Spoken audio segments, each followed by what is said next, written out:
beberapa dengan goncangan yang sangat keras. Beberapa detik dengan goncangan yang sangat keras. Baik, lalu sudahkah ada peringatan tsunami yang resmi begitu diumumkan oleh pemerintah setempat? Untuk saat ini di Kabupaten Pidijaya sendiri belum ada, karena masyarakat kalau dilihat dari sepintas masyarakat di sini dengan gempa yang tadi terjadi, masyarakat langsung berhamburan keluar rumah dan mencari tempat yang tinggi.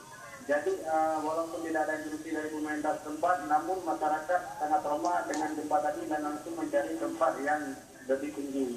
Baik, rapat terbuka ya. Baik Ilham, kita tahan dulu. Kita juga akan menghubungi Kasih Kedaruratan BPBD Kabupaten Pidijaya, Pak Sulaiman. Selamat pagi Pak Sulaiman. Kontributor kami di lapangan ini masih belum ada alat berat untuk mengevakuasi atau mengalihkan reruntuhan dua bangunan besar. Dan di positif di dalamnya ada orang atau korban yang tertimbun, Pak Sulaiman?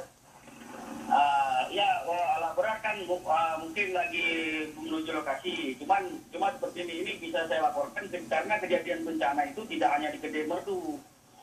Jadi ini bisa saya laporkan dari bahwasanya ini di toko di Trenggading itu lagi dievakuasi dengan manual masyarakat.